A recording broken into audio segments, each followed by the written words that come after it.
Dr. Condorcet Rezende, tem o tempo que quiser para falar, estamos aqui. Acho que um ponto mais importante do nosso debate de hoje é poder ouvir o seu testemunho, né, dos acontecimentos da época. E agradecemos, né, sobretudo, a presença. Bom, eu fui convidado apenas como um testemunho ocular da história.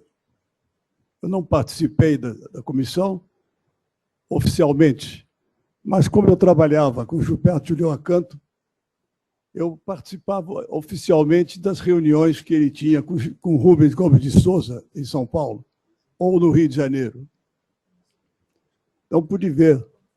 E o Alcides Jorge Costa participava em São Paulo, sempre junto a Rubens. Num depoimento que fizemos, Alcides e eu fizemos na Comissão de Reforma no Congresso, há alguns anos atrás, o Alcides dizia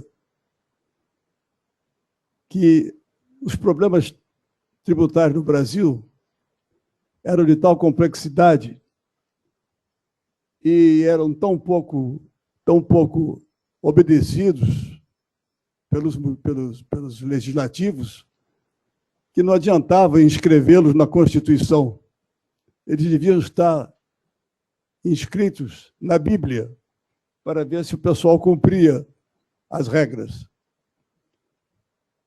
Rubens Gomes de Souza, que havia preparado um projeto em 54, que foi base para os estudos que vieram a ser feitos em 65, ele se preocupava muito exatamente com a base econômica dos impostos. Criavam-se impostos, natureza jurídica, todos os aspectos jurídicos eram tratados, esquecia-se apenas do aspecto da base econômica dos impostos. Então, nós tínhamos vários impostos com denominações jurídicas diversas, fatos geradores diversos, mas a base era a mesma de outros impostos, a base econômica era a mesma. O IBGE contribuiu com vários estudos naquela altura, mostrando que mesmo que se desse a competência fiscal a determinados estados, como era o caso do Piauí, mesmo que se fizesse isso, todos os impostos federais passassem para o Piauí, nem assim ia se conseguir alavancar o desenvolvimento econômico do Estado. Eles não tinham condições de se galgarem os degraus da escada econômica.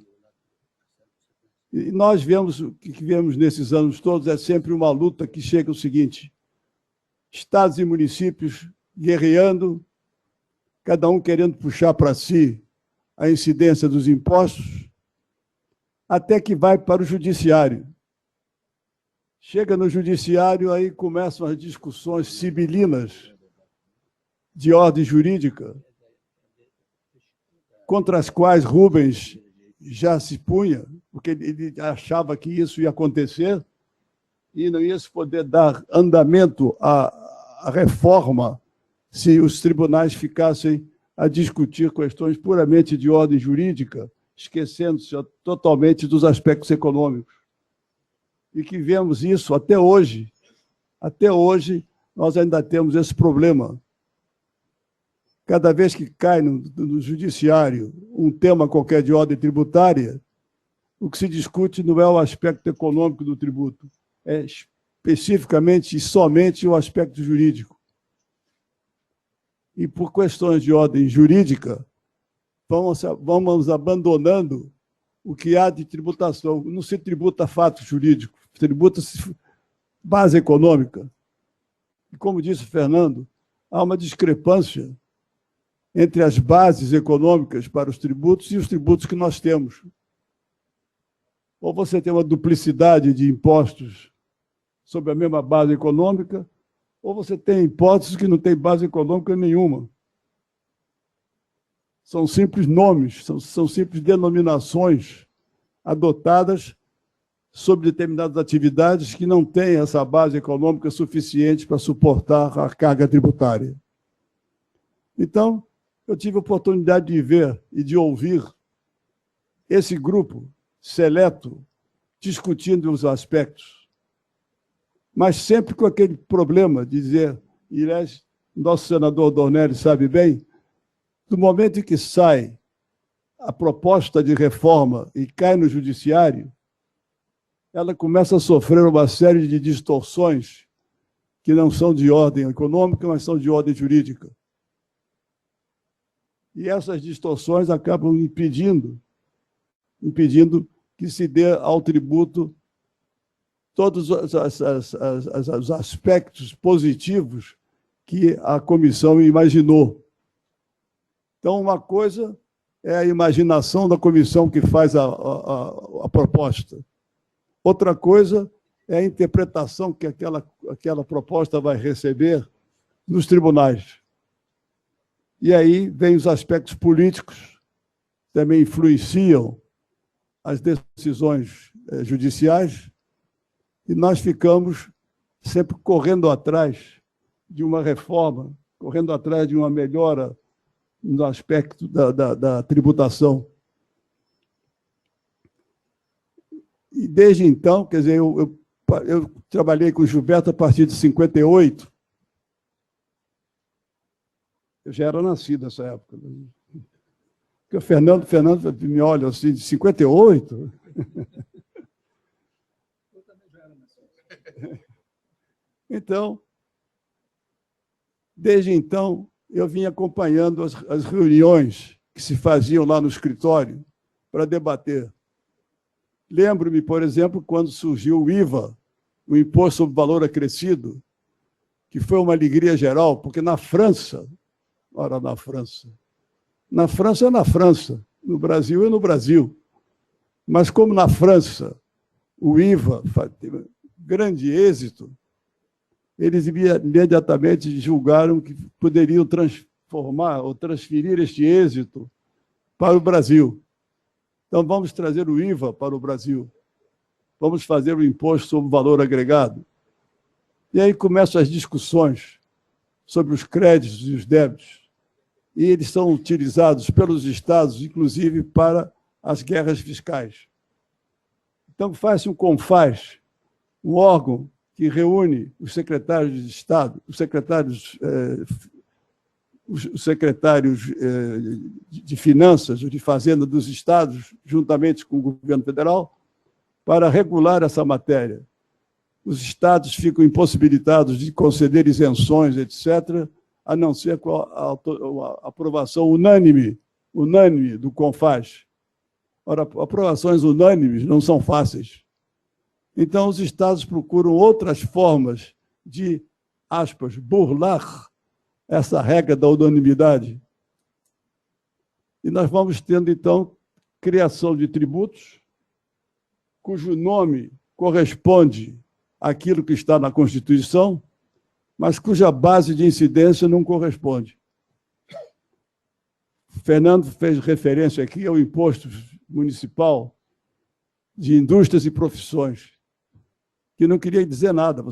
Qual era a base econômica dele? Tinha que ser a receita. Tinha que ser a receita bruta para poder incidir o imposto de indústrias e profissões. Pois bem, acabaram com indústrias e profissões e substituíram-no pelo hoje imposto sobre serviços.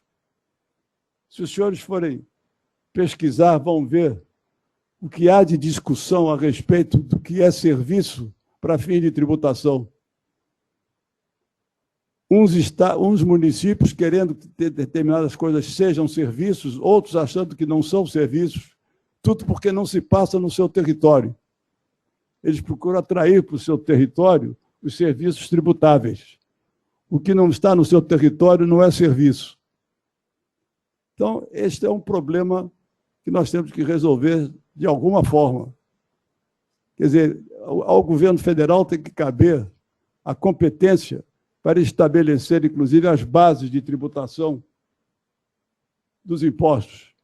Porque, se depender dos estados e dos municípios, eles vão fazer recair a tributação sobre bases que não são a eles atribuídas, por falta exatamente de estrutura, de base econômica, pensamos todos sempre no Nordeste, nos estados do Nordeste, estados do Norte do país, que não tem essa base econômica, eles vão buscar de outra forma, concedendo benefícios que contrariam frontalmente as regras de tributação, para atrair para o seu território a prática de determinados atos. Então, o que hoje está acontecendo é isso. O que todo mundo está chamando da guerra fiscal. Nada mais é do que esta atração que os estados e municípios fazem, concedendo benefícios fora das regras em vigor, mas para conseguir que as indústrias se instalem nos seus territórios e eles possam, então, tributá-las com ou sem cumprimento das regras constitucionais. Deixa que vá para o judiciário. E no judiciário, então, leva-se alguns anos para resolver. Enquanto isso está correndo, eles estão cobrando. Enquanto o processo corre no judiciário, os fiscos estaduais e municipais vão cobrando os tributos que, eventualmente, vão ser dados como inconstitucionais. E aí vem a terceira luta, como recuperar aquilo que foi pago indevidamente. Eles não têm condições financeiras para reembolsar as empresas daquilo que eles pagaram indevidamente durante anos, enquanto se discutia a matéria. De maneira que eu acho que nós estamos, como disse o Fernando, nós temos que dar uns passos para trás para retomar certas medidas que foram adotadas no início do processo de reforma e que hoje poderiam pôr cobro a essa guerra fiscal que está aí.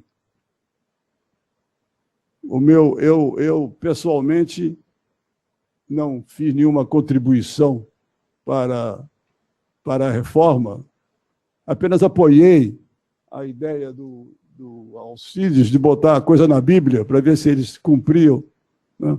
Para ver se cumpriam o que estava na Bíblia, porque se não está lá, eles não vão cumprir.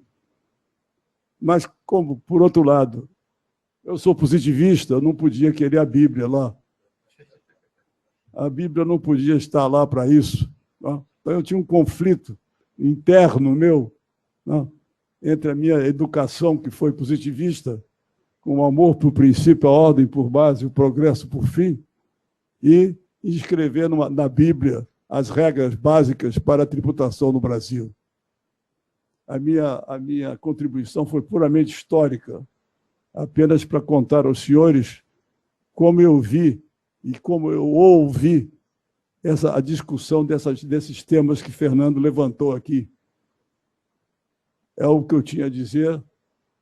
Sinto muito pela pobreza dessa contribuição, mas, como diz o Fernando, eu sou um dos poucos que ainda estão aí, que participaram, de alguma forma, da elaboração da proposta de reforma tributária. Eu pedi ao Gilberto que escrevesse uma memória, sobretudo depois que faleceu o Rubens. Eu dizia: Gilberto, você é a última testemunha ocular da história. Faça um trabalho para o futuro. Mas, assoberbado pelo trabalho profissional, Gilberto não teve tempo de preparar essa memória e acabou falecendo antes de fazê-lo.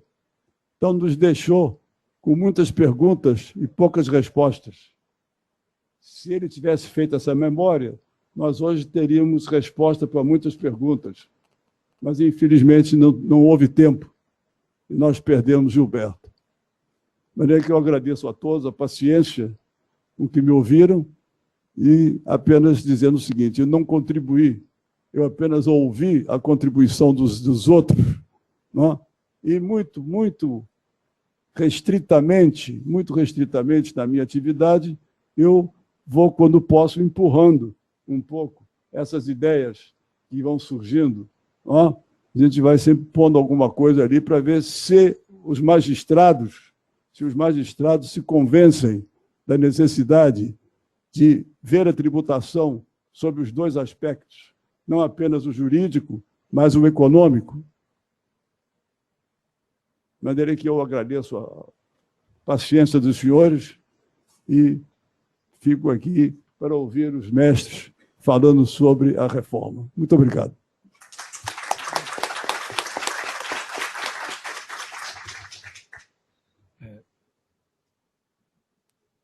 Com certeza, doutor Condorcet, a contribuição não é nada singela. Eu acho que só tem